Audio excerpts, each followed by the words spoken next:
En ce que tu as entendu de moi en présence de beaucoup de témoins, confie-le à des hommes fidèles qui soient capables de l'enseigner aussi à d'autres. De Timothée 2:2. Efforce-toi de te présenter devant Dieu comme un homme éprouvé, un ouvrier qui n'a point à rougir, qui dispense droitement la parole de Dieu. De Timothée 2:15.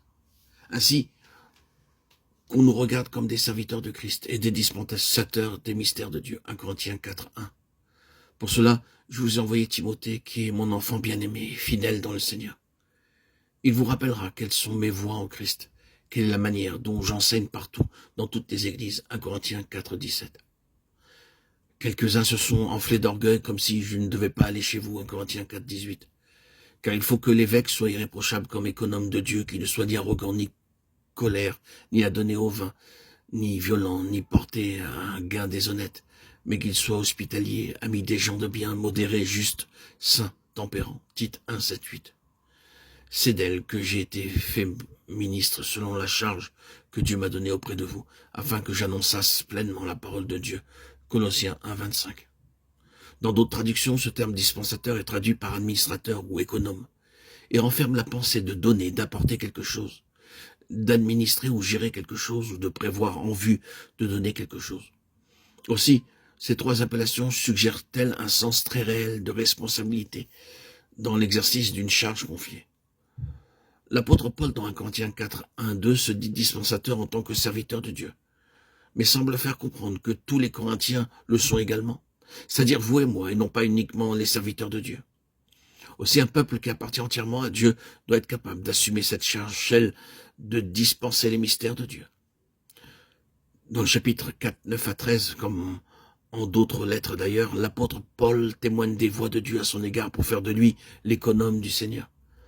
De même, les voies de Dieu, en ce qui nous concerne, vont concourir à nous rendre aptes à faire de nous des économes qualifiés.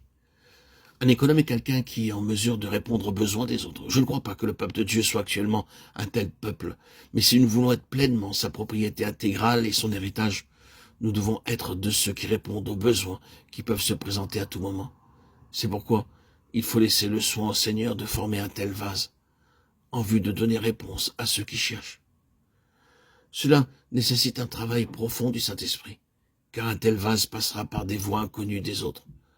Dans Ésaïe 45:3, nous lisons « Je te donnerai des trésors cachés, des richesses enfuies, afin que tu saches que je suis l'Éternel qui t'appelle par ton nom, le Dieu d'Israël. » L'apôtre Paul, ce grand économe des mystères des secrets de Dieu, dut passer par toutes sortes d'épreuves douloureuses et pénibles pour qu'il ressorte de ces jours d'épreuves riches des trésors spirituels de Dieu, afin de les amener devant nos yeux. Il faut des hommes qui soient prêts à souffrir pour cela. Dieu permet que nous traversions des jours d'obscurité où nous sommes aux prises avec l'ennemi, dans le but de ramener des trésors spirituels en vue d'avoir à sa disposition des vases pour les besoins de son peuple. Tout économe doit être prévoyant pour répondre à ce qui pourrait lui être demandé. Ainsi, ce que Dieu fait en nous n'est pas pour nous, non pas pour un gain personnel, non. La croix, dans l'économe spirituel, c'est-à-dire celui qui consent à passer par les voies de Dieu, est en vue des besoins des autres. Dieu désire un peuple qui ait quelque chose à apporter, une histoire avec lui. Paul est un grand héritier de Christ dans ce domaine. Quel patrimoine spirituel cet homme n'a-t-il pas ramené de toutes ces épreuves? Comprenons bien ce qui nous est dit. Ainsi qu'on nous regarde comme des serviteurs de Christ et des dispensateurs des mystères de Dieu. 1 Corinthiens 4, 1. Ce qu'on demande des dispensateurs, c'est que chacun soit trouvé fidèle. 1 Corinthiens 4, 2. Être un peuple d'économes est un aspect de notre vocation.